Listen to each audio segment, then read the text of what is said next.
What it do? It's your boy, Illuminated D, and you know what I'm saying? We back with another one. The first thing I want to do is thank you to everybody who's liked and commented. And to all the subscribers, Pops and I want to let you know how much we really appreciate you. For you to come and spend your time with us and to consume the content. While we understanding that you have busy lives, we want to thank you and bless. And family, today's video is going to be called Stop Sacrificing Your Peace for Love. Now, the greatest unconditional love that I know is a mother's love for their child. The love that God sacrificed his own life for us so that we can be saved and be blessed in the future with an opportunity to make it into heaven. But on earth, in this reality, I want to tell you that there's going to be a lot of people that come into your life. This is not just geared towards relationships. This is geared towards, and I'm talking about dating relationships. This is geared towards friendships. This is geared towards acquaintances, the job, dating, spouse, the kids, everything. Your life choices. I want to say stop sacrificing your peace. Have you ever had those friends that always come up with those bright ideas? And then they, at the end of the idea, whenever they say, hey, look, I know I got a blessing for you. And then at the end of it, it always seems like you're the one put in a fucked up position. Have you ever had such a great day and then you walk through the door and then your spouse just starts nagging and they always telling you what you can't do right? But they can't seem to ever find anything good to say? Have you ever had the situation where an associate cannot say anything positive, but all they do is say negativity, and all you got it, and all of it just keeps causing confusion? Are your kids just acting up and it just seems like they won't get right? Well, if I mention one of those things, this video might be for you. Well, family, look, I want to tell y'all, stop sacrificing your peace. See, remember, you can't choose your kids. There's a difference. But what you can do is you can give them some act right. Remember, I learned something real deep, as they said, if your kid's acting up, stop being their friends. You can't beat them. You can't beat them. Because you know that's illegal now. My parents used to put them things on me. That's why I became such a good, outstanding citizen that I am today. But we see a lot of times where these YNs out here and they just running wild because they didn't have any role models. They didn't have any figures that put them on the right track with the tough love. Sometimes that's all they need. And I promise you, they're not going to be mad at you for showing them tough love at a young age. When you let it go too far and then they turn into a teenager and then they lose their mind and then they already in the streets, it's already too late. They might be able to find God and get recorrective training in the penitentiary due to finding Islam or due to finding a Muslim who teaches them something after a traumatic experience. But sometimes what they need is that tough love up front. And remember, you can't always watch who the friends are, but remember, young ones, kids, children, if you're listening to this, you got to choose your friends wisely, because it's very easy to pull you down. Remember, if you're on your pedestal, it's easy to pull you down, but it's hard to pull somebody up. It's easy to pull you down, but it's hard to pull somebody up. So remember, I've tried to jump people to my level, friends to my level. And you know what? Not everybody could sustain it. Not everybody could do it because they said it was too hard. They said it was easier to live on the street than to come to this level and try to sustain. So I want to let you all know that it's so easy to get pulled down, but it's so hard to pull people up sometimes, especially if they don't got the right mindset. Now, let's jump away from the kids and let's go to friends. Remember I told you, we always got those friends that come up with these bright ideas. These bright ideas, and then it always land you in a up position, right? You got to reevaluate your friendships.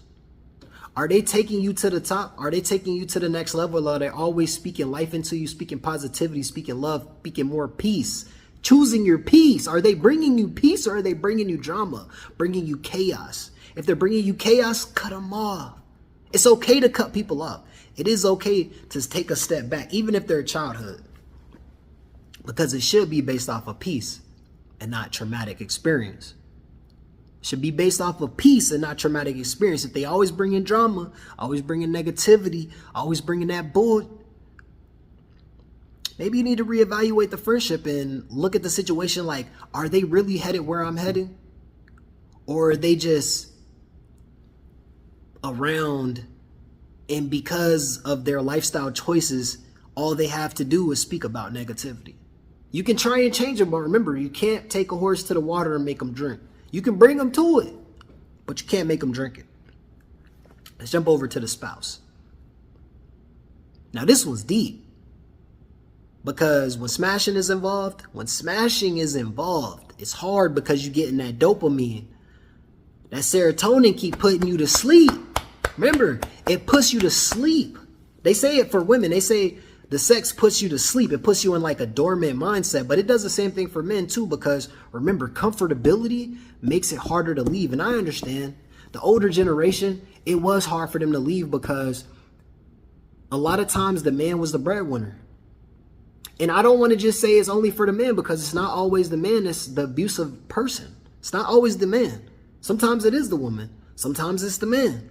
But I want to let you know that if your partner is not speaking life into you, they're not telling you those things that you need to hear. They're not telling you those positive affirmations and try to push you. Well, maybe that's not really your spouse. Maybe that's just somebody who's holding you away from the person that you're supposed to be with. You ever thought of that? You ever thought of that? That the person that you're with really isn't your soulmate? You know, a lot of times I've heard people say, we got married as soon as we met. We got married as soon as we met. I'll be like, how do you know that's the only person that you love? There's a billion people in the world. Do you really honestly believe that that is the only person that you could ever love? And if you say yes, well, ask yourself this question. If they only talk negative to you, why are you in that circumstance? You know, remember, I told you, my uncle said, if you're always at odds with your partner, 9 times out of 10, it's probably not for you. And the reason why you stay, the reason why you can't leave is because you're comfortable. And because it's the fear of feeling like you can't do without, or you can't make it if you're by yourself. And I want to let you know, family, that that is an absolute lie. It's a lie. Because sometimes you got to choose your peace. You got to choose your happiness. And in choosing your happiness, it's painful. But pain is sometimes walking away, restarting, refactoring, reorganizing the life, and then putting yourself back on the right position and putting yourself in the right vibration so the right person that you're supposed to be with can find you. But if you're not on the right vibration, you'll never find them. You might pass them every single day. They might be at the job. They might be at the job. They might be at the car wash. They might be at the grocery store. But guess what? Because you're so gung-ho on this person that's not doing you no good, and they're not feeding you, and they're not giving you and nurturing that potential, staying stagnant. Staying stagnant. And family, here, that's not what we're here to do. We're here to run up a bag. We're here to be successful as a team.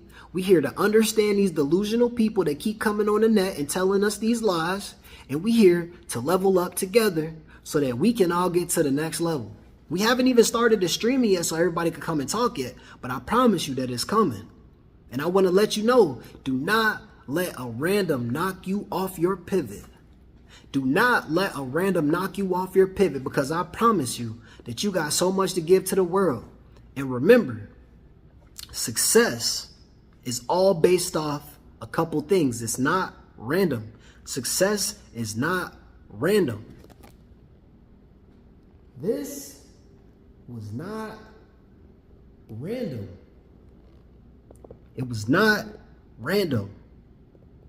It was all based off of research, hard work, dedication, consistency, persistence, even when I didn't feel like it, and determination and a vision, even when I didn't have it. Because we all want to be successful. We all want to be somewhere in life. But in order to do that, you got to do something that you ain't never done before. And that's the reason why we doing this right here, right now. Everybody be blessed. Be safe. We out. Peace.